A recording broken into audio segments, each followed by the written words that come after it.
Man for you. My boyfriend. You just want to say that. I had one bite of this and I didn't like it. That bad? What? No, it's every third. Oh, are you gonna add her on?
It's just hard to see, because you can't really see from there level all the screen. Right, so I'm gonna tell people to sit here, here, here, here, here, here, and over here. Yeah, they're there, yeah, see. Sit on camera. You can't see yourself move.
That's fine.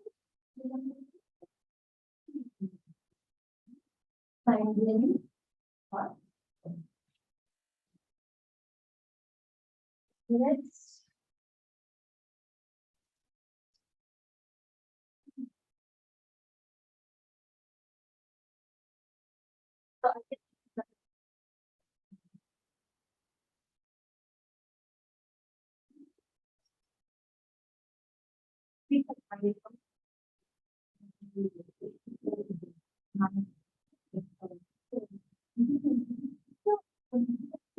A little more comfortable with like some of the scripts that I use or whatever.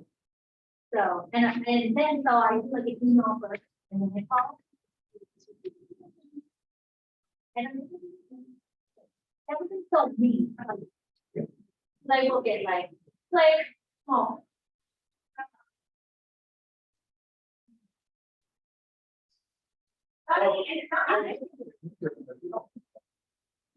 Well, that's cool.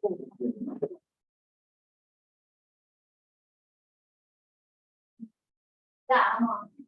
Great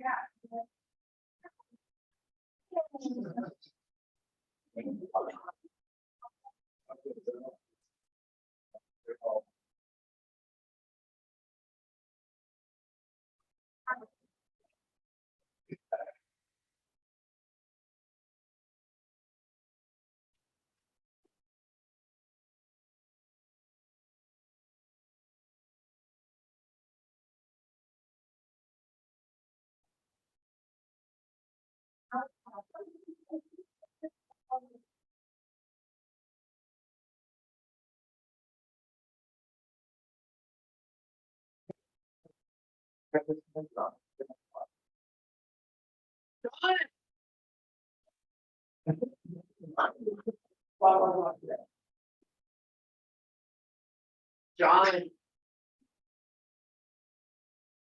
Are you guys ready? What was it? What was that?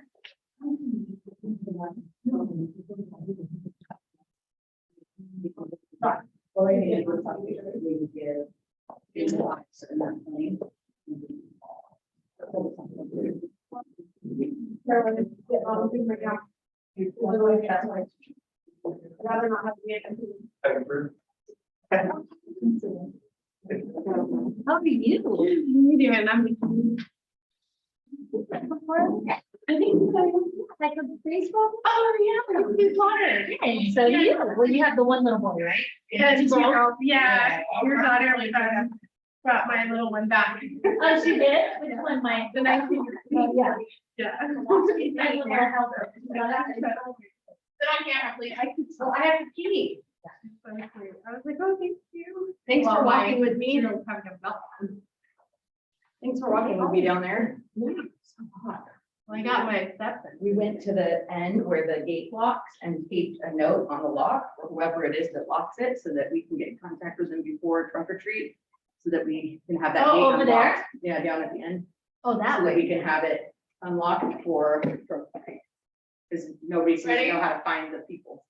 Can I go to the restroom, or are No. you making me stay here? No, I'm not making, I said ready for him. I know, but you were like, you have to sit there.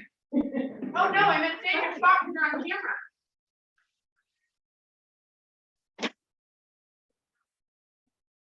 Is this in our good position? Hi, Caroline. Hi, everybody. How are you? Good to see you. Yeah. Traveling man, The traveling man? event to event. We are just getting set up. Scooting around town, checking out list of seminars. Where you gonna go to lunch for? Sushi. Oh, okay. Do the. Car. Someone over there? Or like, or by- Otherwise, if you have questions, oh, you know what I mean. Just like a think of a mastermind. Not by Alberta, yeah, Alberta. Yeah. No, Alberta. That's what we. The one right between McCarthy. Oh. I already looked at that. She's up there. Are you getting cashews or what? You pretty much, roasted peanuts. Maybe on peanuts. Y'all are making me hungry. No, it's gonna be like a sandwich. I just have water. Good water. And I had- Peanut and coffee. That's not the vending machine. We should have lunch. What? Am I on You camera? need to be up there. No, Raul, you're not on camera. Bob, you are. Who's next to me? Raul should be. Who's laptop and stuff? Oh, that's not yours? I'll be right there. Now you just took them off. They're not. Thank you. You can put up front by him. John, we working with them. That's pretty cool. Remarkable. Notepad, technology, it looks like. Technology. You just take that one big one. You just got stolen. What? How long do you have? That's remarkable. I literally had it like a week. I had it like a month. It looks brand new. It's got scratch on the car. Yeah, they got my beat too, but that's okay. Is this at Pharaoh's office? We'd be No, concerned sir. about market on them? This was in Eureka in Roseville, California. You read that restaurant. Well, you're not safe anywhere. I think is what we're- Oh, wow. They broke into your car or what? Yeah. No, we left the truck open and but it's a really tall truck, so I don't even know how they saw that. They must have just been flipping handles. And they opened it and took my whole work bag, like my intention journal, my remarkable, my weed. Yeah. It's a great thing. Do they have one here in Central? Hey, I have Amy's I think I was the room that we're That working home with. person probably has a lot of gold. It is too bad. Yeah. Well, thank you, Carolyn, for joining us. We really appreciate it. So, if you don't mind, we can introduce ourselves as this is a mastermind. So, Carolyn, if you could, I know a lot of people know you already, but if you could reintroduce yourself, that'd be awesome. So, Absolutely. Hi, everybody. First of all, congratulations for being in the room. I understand this is for top performers like 10 million and up. Is that right? Congratulations. Bravo. Bravo to all of you. And especially this year when it's been a little kind of wonky. We have new agents going like, what's a contingency? What does that mean? So I'm Caroline Kuo. I am the Director of Professional Development for Keller Williams Luxury. I started that position back in January of this year. I also run a team. I've been in the business for the last 18 years. I run a team here in the San Francisco Bay Area. And what else? I'm ALC, ILC, been with Keller Williams for the last 7 years, the best 7 years of my real estate or professional career. I started as an individual agent, and after 11 years of just doing everything by myself and not knowing how to leverage, I was with a different brokerage. It was a very traditional brokerage, top performer within the company globally, but just exhausted and actually had a health setback for 3 months. It was a very, big setback. And so I asked myself, am I good at what I do? Do I bring value to others? And if the answer is yes to both, then how am I going to scale and how am I going to do this? My goal, my big why is to see my children walk down the aisle. At that time, they were very, very young, 2 of them. And so somebody invited me to a business planning clinic and I went in like this with my arms crossed with Dick Dillingham. And after 15 minutes, I realized that this was the company for me. So I was a individual agent, came in 2015, just topped out to my ceiling, joined 2015, started plugging in the system, started my team the following year and double my business, double my volume and my transactions in 1 year after plugging in. So Dick Dillingham, hats off to him for teaching that class. Yeah. Awesome. And can you tell us a little about your team and production right now? Sure. Yeah. So last year it was just 2 of us. I had grown and then I had a grown large operations team. I also had expansion team in Southern California. And after COVID, I like to do motivational interviews with each member of the team every year because their motivations from when they first started with you versus now 2-3 years later might have changed and they might not have told you. They might not have even realized. So after COVID, I was like, something's off in the Southern California team. And I wasn't ready to travel. I mean, I couldn't travel to see them. And then after I did a motivational interview, I realized that there was a lot of burden on them because somebody lost their family member, somebody's wife lost their job, all of that. So we disassembled the Southern California team. I helped them find other positions. So it's just the 2 of us last year. I am still the main listing agent, lead listing agent. We had a lead buyer's agent. And we had a staff of 5, director of operations. We had a director of homes and design, transforming homes before we sell. We had director of marketing, and we had a marketing coordinator. And then I hired my first EA. So last year, just the 2 agents plus all of the support, we did over $90 million. So all based on referrals, repeat and referrals. So it can be done. If you have your systems in place, if you have your service standards, serve them so well that they can't think of being served by anybody else. And they're telling their friends and family that they're crazy to even ask anybody else to represent them. And so you have to set your service standard. I am teaching, we're actually launching this in Mega Camp. So you guys are the first people to know. It's called Introduction to Luxury. So what we're going to do is, now being in this position, I thought, gosh, I want to open the doors to everybody in Keller Williams, right? I want to open the door and say, if you want to play in the sandbox, come on in, and this is how. So it's open to all Keller Williams associates, licensed in good standing. And also, if you have a team, it's open to your ops teams, it's open to your admins to understand what luxury is. So it's a 1-day introductory course. So we're launching at Mega Camp. We have 3 dates lined up and they're full day courses. And then we'll see how we do. If there's demand, and I might take it on the road. I'm sure you'll get demand. I'll send, you know what? I'm going to put the link in here.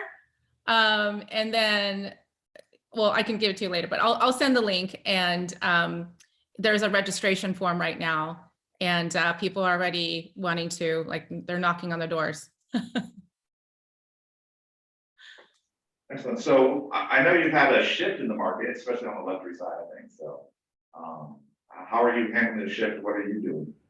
You know what, we have such a, you know, Gary always talks about building a moat around the business.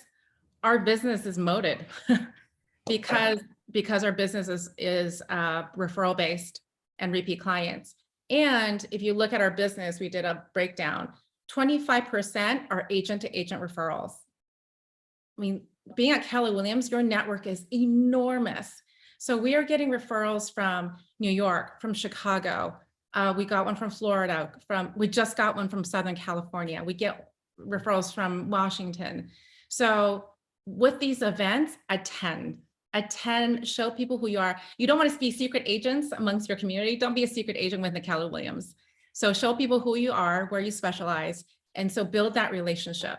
So 25% is agent to agent referrals. Another 25% is really shift proof.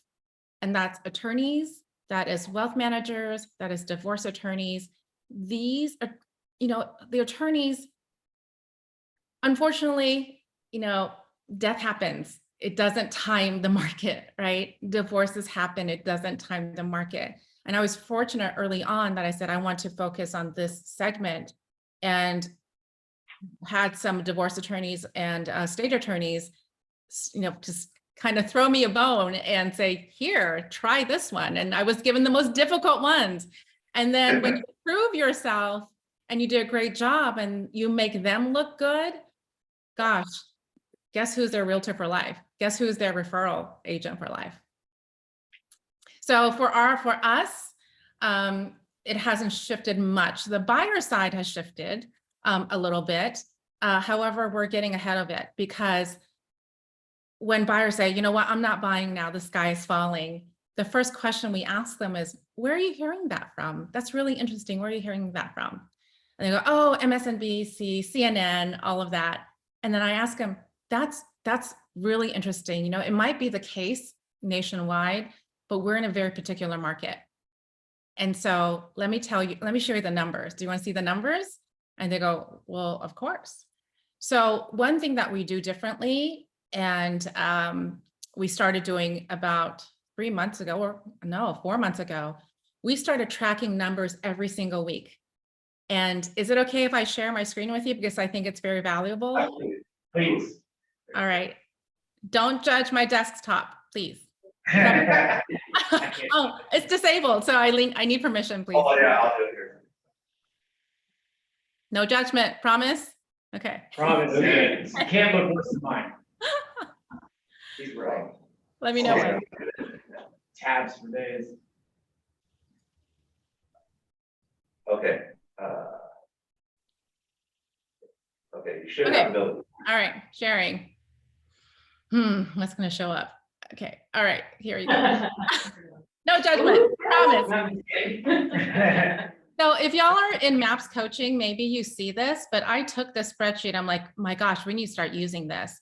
So when we have seller objections about, my gosh, I want to price it this high. My neighbor 6 months ago got this price, and they had that overly optimistic view of their home. Or if buyers are saying, I want to wait till it goes lower, or et cetera, this will do the heavy lifting for you. So what we've done is, this is the core data we track every single week. So we started every week starting January of this year. Total active listings. So what we did was we looked at our San Mateo County. Okay, so San Mateo County is about this big. We excluded Atherton because that's kind of a unicorn, like 1 acre of dirt is $6 million. So that's not really, right? And then Price is dirt. it's dirt. I mean, basically you go like this with the dirt and you're like, that's $10. And then we excluded Half Moon Bay, because Half Moon Bay really isn't our market. So we're tracked, and it's a little different as well. So January, typical January, exactly what we're used to seeing. 11 total active listings in the county, 1 new listing, it was January, 1 pending. You know, it looked fine, right? Then it kind of followed the same trend. It was like, okay, now we're in the spring market. We're now enter the spring market. And then look at what happened in May. Yeah. So what happened in the beginning of May? The Rates interest, went the rates went up, right? And so just like Gary and Jay say, we're all kind of herd mentality, right? So when somebody like sounds the alarm and presses on the brakes, everybody presses the brakes too, but sometimes they don't know why they're doing it. So all of a sudden interest rates go up. The new listings start going up. Look at this, went from 16 to 90 in a few weeks. And then the pending started decreasing. So what is this telling you a story? What's happening? Right? Then total closings, average days on market. Then we started tracking price reductions. It's like price reduction, what is that? That was like 0.0000 for years, maybe one or two every few months. Then expired, then price increases because properties were not selling. So the agents are like, well, let's price it higher. So if we get a low ball, it'll be where we want it to be anyway, right? So Great plan. we all see through it. And then number of cancellations and withdrawn, okay? So look at these numbers. Look at those numbers, Wow. right? Drastic.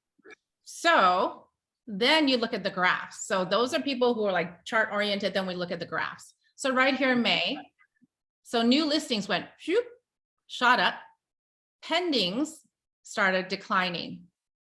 What's that telling you? So if the inventory is going up and the pendings are following, we're fine, right? Inventory going up, that's fine. That's typical spring market.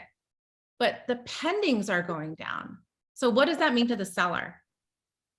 It means there's more competition. More selling competition, less buyers. There's more selling competition. And what does it mean to the buyer? Less competition.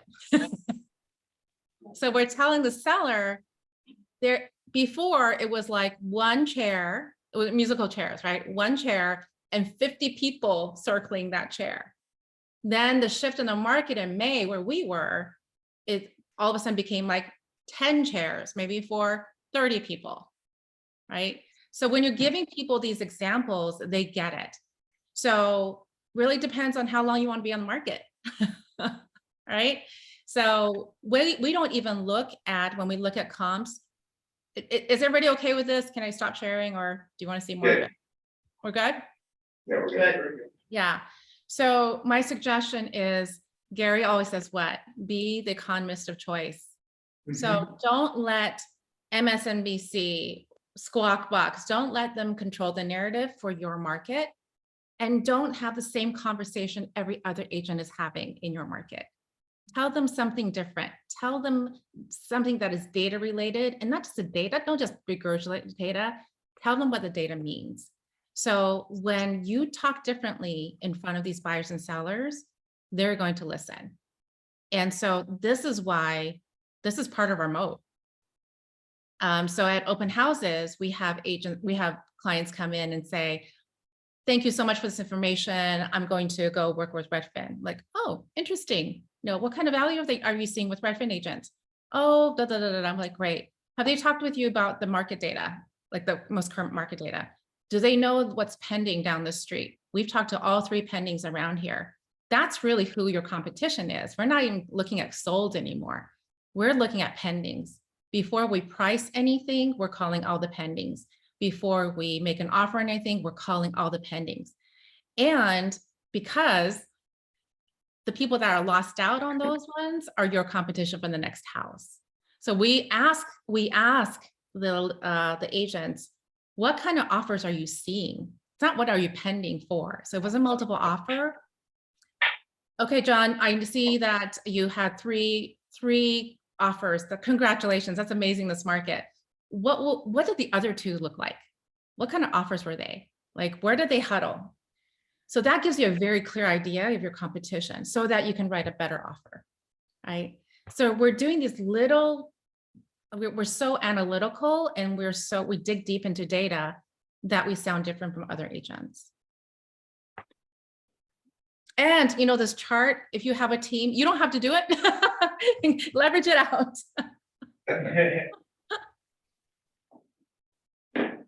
Anybody have questions about that? So know your data. And I just gave you that chart, that graph. If y'all are maps coaching, you can ask for one. If not, I can share. I mean, I'll send over to. Go ahead and send it to Sam, we'll get it out.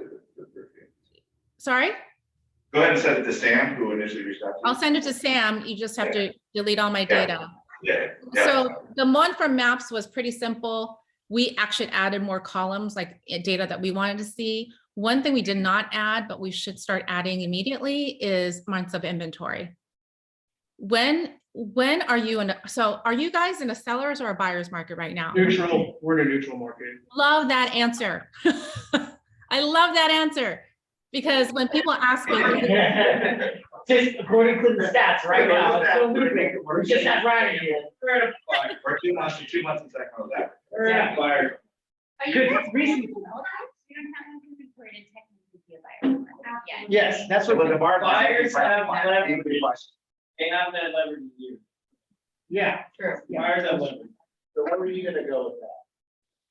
Yeah. We're We're neutral. creeping on a buyer. But we're neutral right now, according to Ryan Love. that's great that you know. So what they say is if you have, My buyers are getting deals. so you know what we say? We're like, we're so excited. We're so excited for the opportunities for everybody these days. We've been waiting for this market for years and people go, wait, what? Isn't that a total shift from what you're hearing, right? On the streets? And we're like, we're so excited about this market. You know what? It's for us, it's still a seller's market. We just sold a house with 10 offers and we sold another house for 9 with 9 offers. And also we're still getting buyers in at, under ask. And we are also, getting buyers into properties that haven't even hit the market yet. So we're still in a seller's market. However, the house has to be presented properly, priced appropriately, and marketed aggressively. You're getting all my golden nuggets today. Presented properly, priced appropriately. I think that price is very key though. The price is super key. I just put a house on the market and we got 13 offers, 50,000 above asking price. When everyone around us is doing price reduction. And now I'm negotiating repairs as we speak. And I'm like, no, we don't need to do any repairs because I have a backup offer that's waiting to go right now with the inspections in hand. So I think it's about being proactive. And you have to price property under market value, no matter what. I'd agree with that. I'd also challenge a little with even the houses that are presented properly. I mean, I think that is more key than it's ever been right now, and you still have to be priced appropriately too. Yeah. So presented properly and priced appropriately, so you're still not the top property that sold, you're still not the highest property on the market, you still have to be priced competitively and still be pristine. Like, a few months ago when these houses didn't have to look that great. Yeah, you put a And they sign were, in there. yeah, you put a sign in there, don't even have to do that, and you're getting multiple offers, with the push of a button, so I think that's a little. And every neighborhood is case by case. And now we're running comps, and there used to be no actives and a handful of pendings, and now there's 5 actives and no pendings. Yeah. So it's definitely shifting leverage in the market. It is. And every neighborhood is different, right? Some are more desirable, some are gonna be cleaner, some are gonna be priced better. I actually, speaking of economics, I was recently helping another new move in Sacramento. His son, he's living in Asian recruiting to our office. And he's like, can you advise me on the comps for my house? He's in a big neighborhood. And I literally broke down, I said, look, there's a whole development. I just said, look, here's the biggest houses, the middle square foot houses, the lowest homes. And you could see them people buy different price points. I said, look, the pendings have slowed down. Now there's only 6 pendings going a month in your neighborhood. Literally, and only 2 of those, only 2 in your middle section where he was, are actually going into contract. And that's growing. So I was like, here's all the middle houses that are active right now. You have to be number 1 or at worst number 2 in value and condition to get sold this month. Period. And I was like, you have to price here. And I suggested price number 1. like, here's the lowest in your thing, price it below, but our condition's better. I don't care if the condition's good, it'll sell, but you have to get all the buyers to say there's only 2 happening right now, right? So, You gotta be everything right You now. gotta be Exactly. everything. Yeah, I think it's good. So I think knowing your data. Knowing your data, yeah. Is really, even more key than it was before too, so. I think one of the problems here is that, I mean, we have a appraiser in the area that everybody gets their data from. Like, this guy is like our news source in Sacramento. Yeah. And to be honest, like, we all go off his data. We can go more hyper local on these different zip codes or neighborhoods, but for the most part, a lot of agents in the area are reciting line quiz, Yeah. whenever you go. Yeah. So the conversations that we're having aren't very different because he is like the #1 source and this guy like geeks out on data like every day. Like he prepared us for the shift better than any of us Like, could have. like your charts are like him. times Yeah, 10, yeah. Well, what's great about her though, is she's saying, your conversation's different because we're calling the pending. And we're Yeah. saying, what do the other offers look like? Like Yeah. that makes. That's it beautiful, that's different beautiful. for- And that's what I think, if you think of hyper local, like, hey, look, I'm looking into Thomas Park. Yeah. And I've called the pendings, and you're part of the Thomas Park, and it's called pendings around you, right? And that way they feel good, they feel like, oh, I got a, they feel like I got, hyper local information. That's why I said, the guy talking to me, like, I'm just taking you into a called trilogy, I'm just taking your trilogy neighborhood, saying, these are people buying in your neighborhood only, this is the sales happening in your area. The local market. The local market, yeah. And I think Ryan is good for like, The county. the county, like, when the buyers are like, the market's crashing, you can use those ones, but I think when you're doing listing presentations, gotta be super. We're still getting a good idea of the trends of. Yeah, So what I was mentioning is also RE, are you guys familiar with it? So that's, I just texted to you and I texted to Amy, I forwarded it on to the majority of my clients. That's what Ryan uses. So it's a system that recently I got access to. So if you guys are interested in getting like specifics on zip codes, if you're going on a listing presentation or anything like that, reach out to me and I can get you a report prior to it. It's a weekly report. Once I have my own account, like I'm using it, it'll be my own, but I can set you guys up to get weekly reports. Like they come out, they go out every Monday. It So I've is been sending similar them to what- you. what Mike You haven't Lewis- seen them, but take a look at it. It's exactly what Correct. Ryan uses. Let me forward. So how do you get your data? Are you, I'm sorry, are you just pulling them from Right. are you back? looking for Metro West or where are you getting your data? Too many for it. Carolyn? Carolyn? Are you asking me? Yeah, Oh, okay. I don't know where you're looking. You're looking off there, okay. MLS. It's labor intensive, but once you get the swing of it, it's fast. So our MLS is very clunky.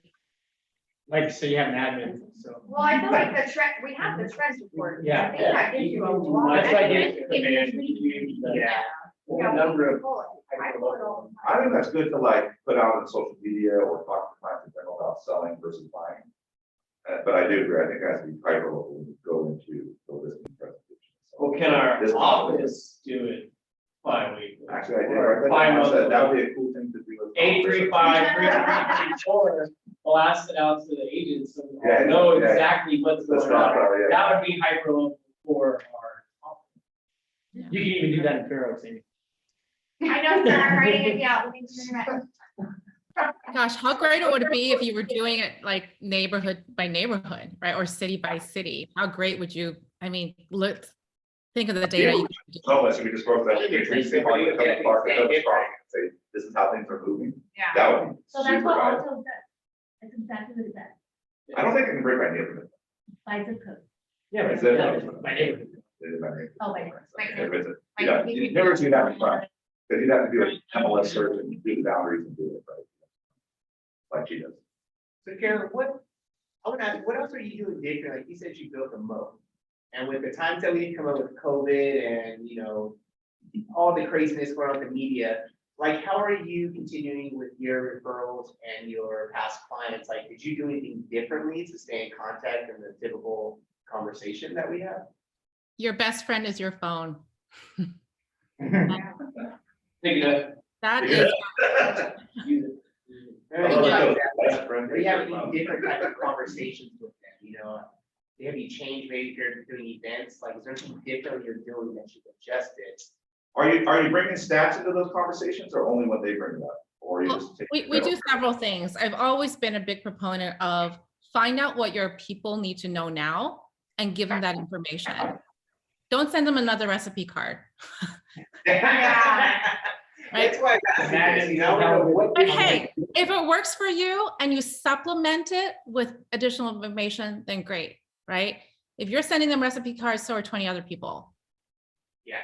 If you're sending them same articles, so are 20 people. So they want to know your interpretation of it, right?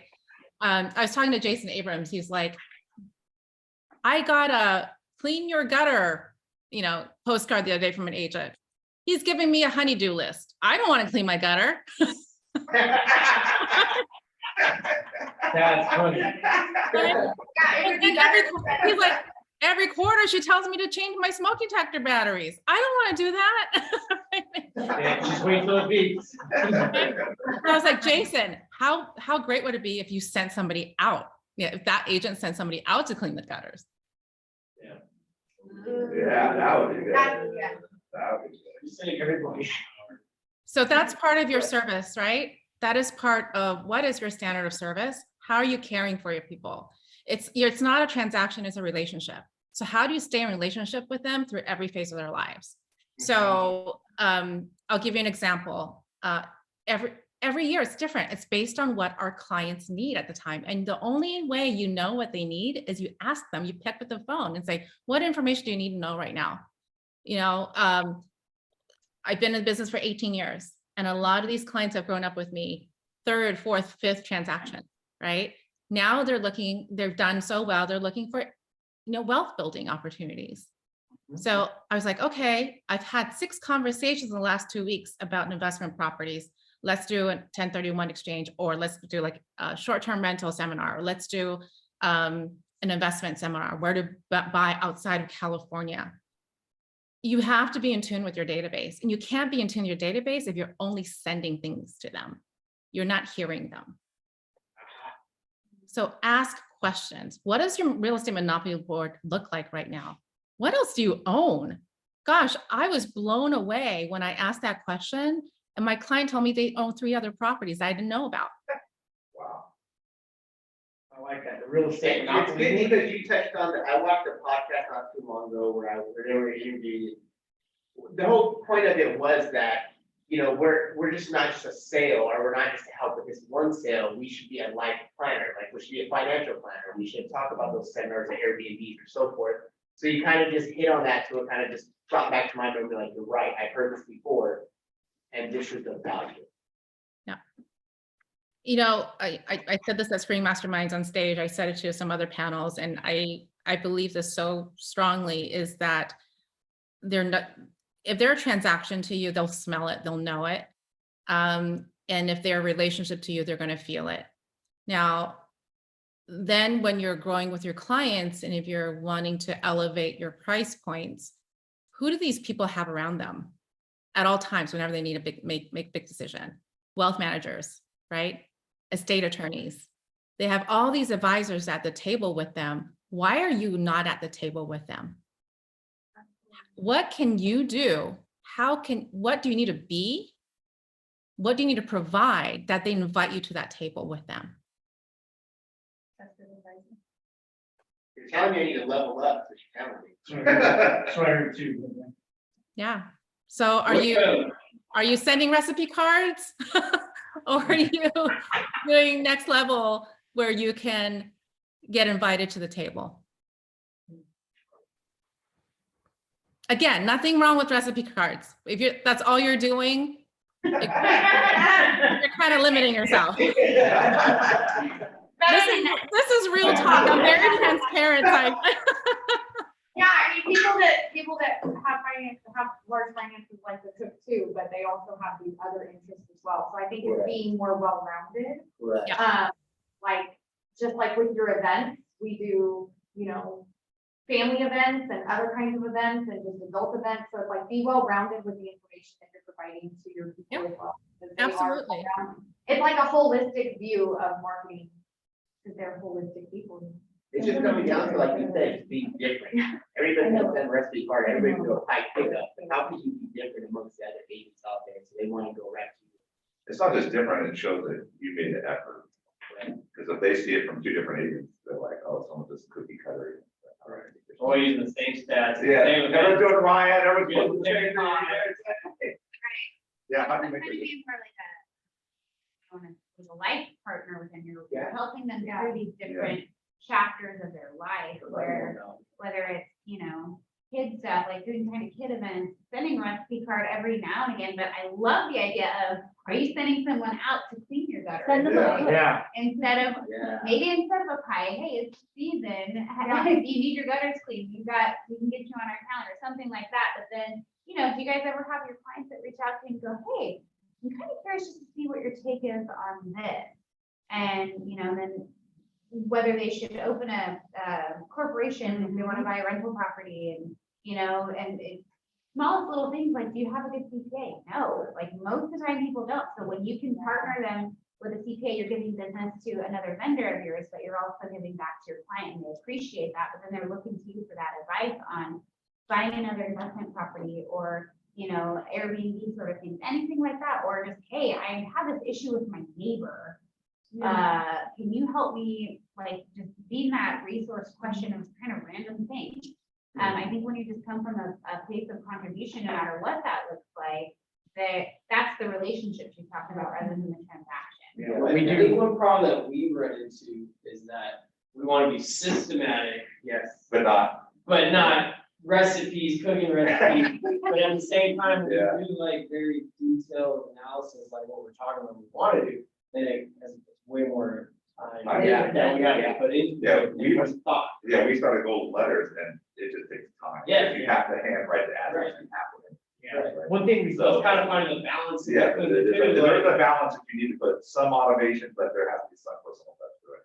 Yeah. So with that balance section, how did you find balance into Yeah, this? yeah, what's your, I know you say you love, Touch camp. you put your boat around it, so I know, we say 36 touch, are you 36 touching? How many calls, how are you touching your people in your moat with this? We have 101 touches. Right. Twice a week, Blue. twice a week. We've got social posts, specifically to our clients. We've got our newsletters. We've got our quarterly market connection, which is our basically a little magazine. And in the beginning, it was like, look at us, we're so great. And I was like, no, this is not resonating with me. If it's not resonating with me, then it's probably not resonating with other people, right? So then we started making more community-based, neighborhood-based, and with a sprinkling of real estate news. It's always like a letter from me, a letter from the editor, and then our take on the market, right? The first 2 pages, that's it. That's a market stats.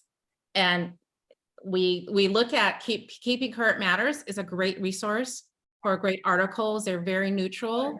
They're Keeping Current Matters. They're not like the sky's falling, they're very positive and but also very realistic. So we actually pull an article from somewhere we read, and then it's my take for this listing perspective. And then Caroline's hot takes. oh, that's really good. Okay. And then there's Kyle's from the buyer's perspective, because he's a lead buyer's agent. What does that mean for you? Then it goes into things that you like to see. We really model it after maybe like an Architectural Digest or Town and Country or something like that, right? There's always places to go, neighborhood things, something in travel, something in leisure, the pillars of luxury, right? And design. And then celebrations, like some, we also have a lender. He is sponsoring part of the newsletter, and his name is Andy Block. We have Andy's Corner. He's talking about the mortgage rates. He's talking about that landscape. And then we close it out. We talk about our charities where we give and what we're doing with them. And so that has been really received well. Like during COVID, when we were like, we got to cut our spending, we went digital, and we had people call us like, where's our market connection? And these are people we didn't know, like they were just in our farm. They never engaged with us, but they were reading it and asking for it. Can we see a copy of that digital newsletter? Would you Yeah, be we can send it. Yeah, share absolutely. one? Okay. Would love to see your social media stuff when you add me as a friend, when you accept that pending request, Carolyn. Yeah, so we send a lot privately to our clients. And so then, now I talked with, and I'll share this with you. I was talking with somebody pretty high up in a media company. I said, where's the puck going? Gary always says, go where the puck is going, right? Don't go where the puck is, go where it's going. So he said, well, short form video. Right now it's Instagram, your reels, but he said, everything's going to trend towards TikTok. So if you're do as many videos as you can, he's like, even 20 seconds of you outside of a house, but not saying this is a kitchen, this is a bathroom, this is blue, this is a tree. Don't do that. Say something significant, like, look at this property, I'm here, it's priced at blah, blah, blah, and maybe something unique about it. And this is the current trend that we're seeing. Just something unique, at least 20 seconds consistently, because the algorithm will pick you up if you're consistent. If you're not consistent, your algorithm is not going to be, they're not going to push you. So if he's like, there are people just putting out terrible content, but they're getting tons of followers and tons of views because they're just pushing out content, right? Yeah. So don't do that. If you do it, don't put the KW logo on it, please. Just what is the content that your clients might want to see, and can you stick to a schedule, right? When you're out touring, you can get so much content that you can actually spread it out throughout the week, right? Absolutely. Yeah, absolutely. I was just telling somebody else out of the industry about Instagram, and they're like posting all these, they're a motorcycle shop, they're posting all these pictures. I'm like, no, save each picture and then do a detailed message. So it's also it's not just about posting, it's about having like the caption and something detailed that people can read through, that they can resonate with. Hashtag tagging other people, tagging other companies.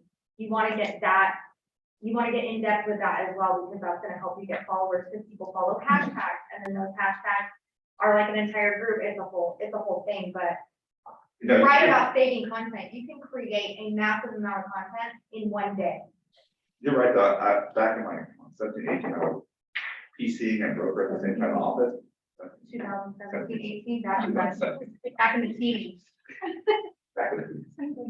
I didn't have a bunch of time for the program, so I was like, how to keep my business super simple, because it was just me and my assistant. And I said, I just want to do new homes so I can hand the buyer off. It was pretty much done at that point, right? And so I went around and I went to the people and I said, can I just do a video of the models? And so I did a walkthrough video of every model in the area. I started just consistently putting out the videos. Hey, we're at this model, this thing. And by the way, they have 2 lots open right now with this model. Call me if you can. And I just did that consistently. I just rolled them out. I did like 10 in a day, and then just roll them out over time. And that year, I think I had 23 new buyers in new home contracts. Actually, KB loved me so much, I could send buyers to them to say they're my buyers, just take care of them. And they would put me in as a referral agent. Because I just put so many. They started calling me for listings like, hey, this buyer just canceled. We need a buyer like in 2 days. They already chose the amenity, so we can't change the look of it. It just has to be that. Can you come do a video and get it sold for us? And I would just do it, right? So I got a hot one right now, contract right now. You don't have to wait. It's going to be done in a month. Here you go, right? And I would find the buyer and they love it, right? That's awesome. I was using YouTube. Yeah, that's super impressive. And so I wasn't even doing like a wide array. I was just doing like one thing.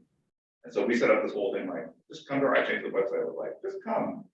We know all the new home communities, so we'll help you. And literally, I would sit down in consultation. Which new home community? What's your lifestyle? What do you want? Oh, you want this community, this community. You don't want these other. We're just going to do these 2, right? And then it got really smooth, right? It was really easy because we put them in there. And if they love you, they'll take good care of clients. That's actually a really good strategy, like just to have right now, because you built their back and they're giving out commissions. They're giving back commissions out right now.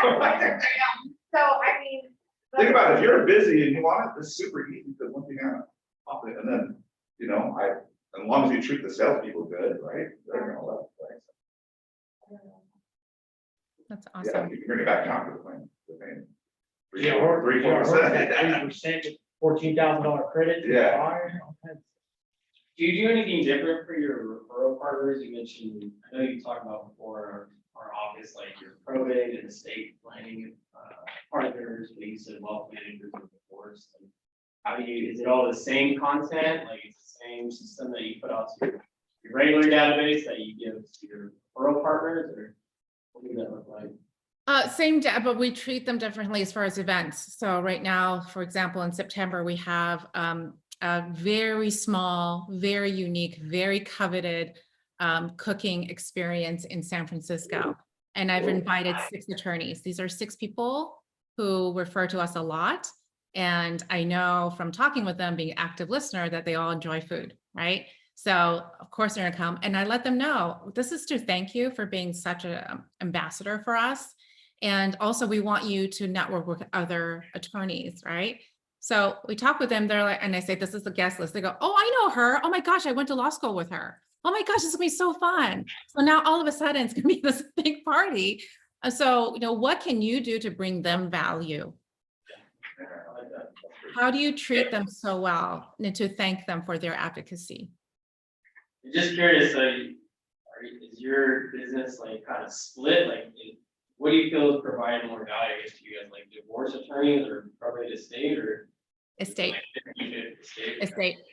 Divorce is tough because one might want one agent, the other one might want the other one, right? And sometimes they ask you to co-list.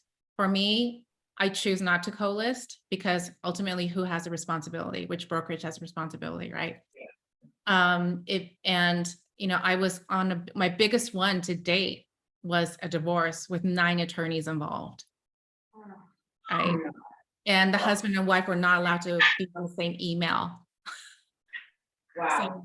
And I had to write an email to the wife, CC all sides attorneys, then send the same email to the husband with all the attorneys. And then anytime there needed to be a decision, it needed to be a call with all the attorneys present, say this. And the thing is, I asked them in advance, how do you want me to work with you?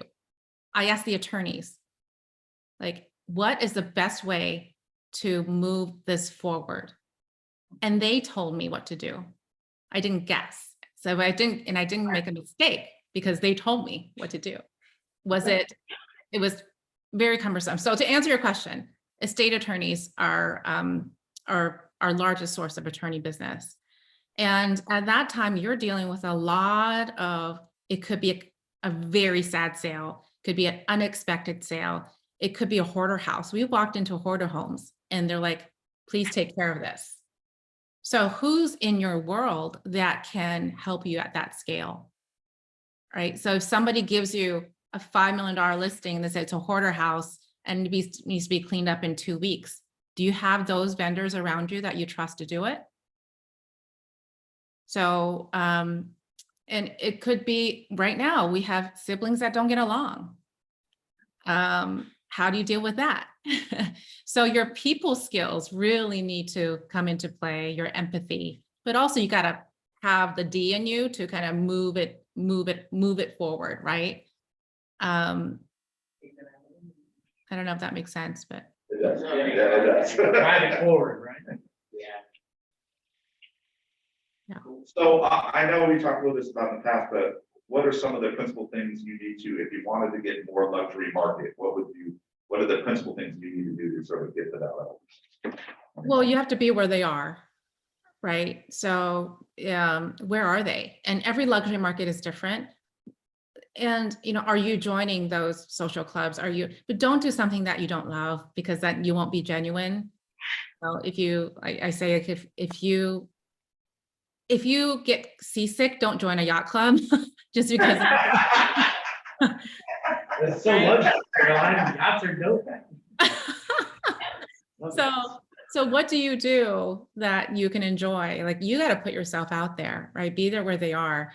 Talk a certain way, you know, talk about the things that they're concerned about. get to know the luxury world in design, in travel. Where are they traveling? Because I see a big disconnect where I actually saw it happen where one agent had an opportunity to be in front of a big luxury listing, his first ever big luxury listing. And the seller mentioned something about loving wine. And he said, oh, this wine. And the agent, I felt so bad for him because he just went red and he had no idea what the seller was talking about. He didn't know anything about wine. Had he done the research on the gentleman, he would have known that he liked wine, right? So just get to know kind of the world of luxury in your world, because your world and our world and LA world and our world very different. So what are they talking about? So that you can be part of that conversation. Seems like any niche is just the same thing, meet them where they're at, the same thing with luxury. Absolutely, but understand their world. So we know, non-disclosures are important in our world. So when we're talking with them, we're saying, how many non-disclosures do you need? Would you want our non-disclosure? Would you like to sign yours? And they go, oh, the other agent didn't ask me that. That makes sense. Yeah. So we'll talk about that to intro luxury class. So you all have to. Oh, by the way, here's the link. That's a registration. That's the interest form once we open it up in Mega Camp. So it's going to be one. Sorry? You mentioned you'll be at Mega Camp too? I'll be at Mega Camp. We're going to be opening this up at Mega Camp, but this is the interest form. It's $199. It's all day class. So it's only 2 days in September and 1 day in October via Zoom. If all goes well, then I'll be traveling to the regions and teach it to the regions. But one of my passions is to open up the world of luxury for everybody. So with all that being said, you said you have two, it's you as the main listing, and then you have a lead buyer's agent, Mhm. and then the rest is pretty much your admin. So- Admin, we just added, so that was last year. This year we added a client concierge because we were feeling like, gosh, with this business, maybe some things, some things were, dropping through, dropping through the cracks. And so we're like, okay, what's the best way to resolve this and prevent this? And that was a listing concierge. So now we have a full-time listing concierge. We just What does brought. that entail? What does that entail? What do they do? Yeah. Oh gosh, they do all the referral gifts. They do all the referral paperwork. Then once we meet them, they're the ones scheduling a calendar they're the ones communication with the clients, especially after we go into transaction. Once after we get into escrow, they're the ones setting up the appointments for inspections. They're the ones setting up appointments for signing. They're the ones responsible for delivering food to our clients when they're moving out. On moving day, we always send pizza or sandwiches or something, because that's something, we want to take off their plate. They're the ones sending referral gifts. They're the ones, making sure that the dog is okay and that there's a groomer. They're the ones to make sure that she's the one that makes sure that they have a full list of all the utilities before they close, and reminders. And every Monday she sends out an email to every single client and say, this is where you are and this is what we're doing this week. Is this an agent? Is she salaried or? She's salaried and she's getting her license. We're requiring everybody on our team to have a license. Exactly. And who's your other hires right now? So another hire is another agent that just came up from Los Angeles, very different market. And so she's starting as a buyer's agent. And I'm still looking for talent up here. So doing your volume and how everything you have set up, how did you manage? Initially you said, hey, my goal is I can watch my children walk down the aisle. How are you managing all this? Like being a parent, having a successful business, and continue growing? And having they told me this position was a 3-hour a day job. 3-hour a week job. They totally lied. They bamboozled you to take it. But I love it. So I basically have 2 full-time jobs. No, actually 3. I'm a listing agent, I'm the CEO of my company, and I am the director of luxury. So it's three positions. And you are so scheduled and so leveraged. When you have the right leverage, then it makes it easy. So I have an executive assistant. She manages all my emails. She's in Slack. She's like, you have this urgent email to respond to. This is she went from 24,000 unread emails to 0 in 3 days. Wow. Gee. I have like 50,000 in my email. So to answer your question, hire well. So how do you balance that, like with having a family? Like you hire well with your business, but what is your day looking like? Like you take weekends off? Do you? How do you All my weekends are off. My weekends are off. And you end your day. the first time I did that, the first time I took a real vacation, like a 2-week cruise where I didn't have signal, I called in like one time. They survived without me. They took listings and they got buyers and contracts without me. So when you train them and they're in your culture and to your standards, you're going to be fine. And you have to let go. It's hard for us to let go if we have the wrong people. Well, you have to let go when you have no service. Yeah. That's the key to all wrong. Like, most people haven't been able to schedule a vacation if you have no service and let it ride. I'm going to Yellowstone for a week after mega camp. Am I worried? No. We're preparing 5 big listings. Not worried at all. So Wow. do you like cut off a time during the day, like during the weekday, like I'm not answering calls at this time? Like how do you manage that within your day? Well, I know that nothing is scheduled past 5 o'clock. And unless our client is overseas, then I have to, because you accommodate them, but nothing's scheduled after 5. They can wait. And all my important meetings are done in the morning. All my most difficult work is done in the morning. Any reports I have to write, any comps I have to do, really detailed, thoughtful things are done in the morning. So the rest of the day is appointments. So in the afternoon, I can join you. And is everyone on your team lead generate? Yes, and I don't require them to be 9 to 10, you're on the phone, because I feel like everybody has a gift in a certain pillar of lead gen, right? Yeah. Some people are really great at open houses. And some people are really great at events. Some people are great at just having coffee with people and they're over caffeinated. They're really good with them people. So the requirement is 2 new appointments a week. It's not an appointment with somebody that you worked with last year. It's somebody new. And Every person on your team? Your admin's calling too? Is your admin calling too?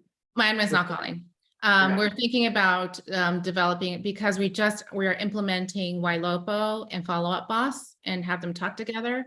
We're building that out right now. So with YLOPO, if all goes well, we're going to need an ISA. So that's what we're looking for right now. Okay. Now, who are your other staff? We talked about the EA and we talked about the listing concierge. Who are your other 3 staff people? So I'll go from Director of Operations. I have the Director of Homes and Design, Director of Marketing. Then I have a Marketing Coordinator. I have a Client Concierge. And then we have my EA, so 6. So what about your director of marketing or home design, or what do they do? What do they do? Yeah, what do they do? Marketing owns marketing. He's the one that's implementing YOLOPO. He's implementing all the database, all of that. He's coming up with a grand vision of what the marketing should look like. We're always pivoting. And I love him for it. And then our director of operations basically oversees everything. And she's responsible for the P&L. She's responsible for the financials, that they're accurate. And I inspect it, once a month. She's responsible for the concierge and the admins, she's responsible for leading them. Yeah, look, there's always going to be attrition. There's always going to be agents who come and go on your team, but who really holds the standard is your ops team. So if your ops team goes, what happens? Who's running the ship? Who is really delivering the service standards, right? So if you have a great ops team, keep them happy. If you don't have an ops team yet, be very, very mindful and take your time in hiring the right ops people, because that'll make or break your business. Literally, we're having a discussion, Carm and I and another team member, we have a discussion about hiring the right people. And we're trying to hire someone on our team. I think we've done 5 different candidates and we said no to all of them because we want the right person, right? Hire the right person. They gotta be in culture, they gotta have our standard, willing to be our standard, they gotta be humble, because we're gonna coach them and hold them accountable, right? So they gotta have certain things. They have to know how to think like you. I Yeah, think thinking when you're doing the interview process, spend time on how they think.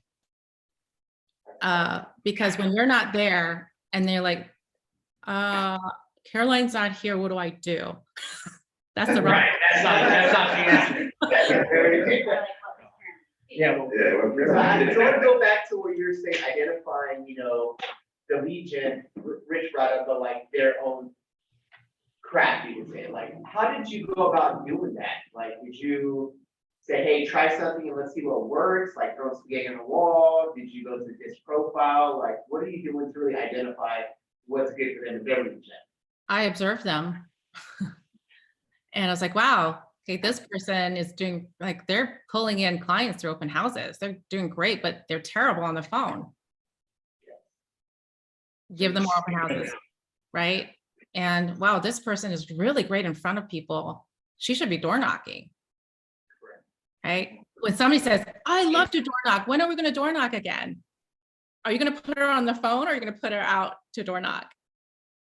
So you have to understand your people, know where their strengths are and play up their strengths. Yeah, play to their strengths. Thank you for that. I have 1 more minute. 1 more minute, this is your last chance. I'm very scheduled. This is how I get things done. Any last questions, 1 more minute? This is what it was, right? Ylopo? YLOPO. It's the last few letters of Monopoly went spelled backwards. Oh, okay, and you're using your marketing person, right? Is using that in conjunction with what?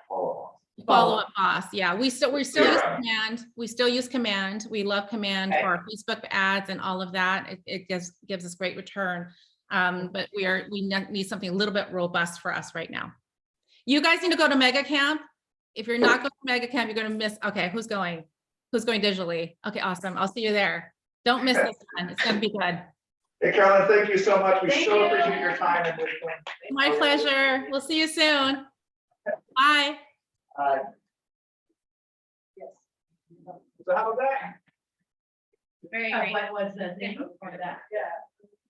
So we'll have another one next month. We're securing the guests, but I'm gunning for someone I think you guys are gonna like. Kind of sweet talk. Yeah. Oh, well,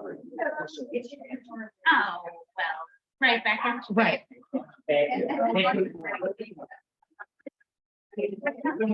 Also back from Big Ivy. I think it's. It's gonna be like that, 'cause Yeah, I can't do that. Yeah. And it would.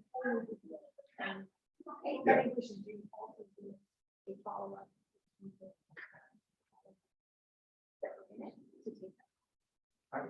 And talk about our, and what we thought, maybe even like, yeah, if we have a tenant. Something like that. Hey, we really have to follow-up. And then plan for like an afternoon, it doesn't have to be good, nobody else here, just the people that showed up here. We want to do a follow-up in 2 weeks, what are the influences, what do you think working on? Something like that. I just more into. That's what I'm. I agree. I mean, we do a lot of masterminding at the ALC, Yeah, I so it's a never- lot like that, right? Yeah, exactly, but But we had some masterminding. there's a little bit, but, it just wasn't, we're all facing that, Yeah, you know what I mean? but that's the problem with Zoom. It's really No, I hard. loved it, no, Yeah. this was fantastic. That's, I was thinking about putting these. I try to put, but I didn't mind, like, we were having a data discussion.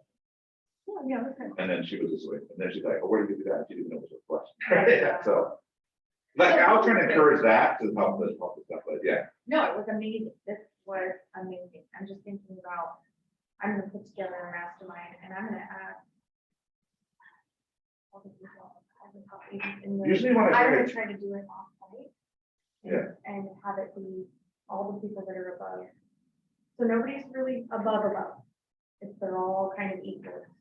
And Yeah, they're that's all right. gonna be from different, oh, I can get that. that's what I'm gonna try to do. Yeah, I'm gonna try to set it up. Especially after that, because I'm going digitally and I want to bring all that shit to the discussion. Like, I'm just gonna show up as I'm gonna set it up as. See, that's what I was That was thinking. for Michelle. Michelle said, this is what I did. I called all the people that I was trying to get in. I think,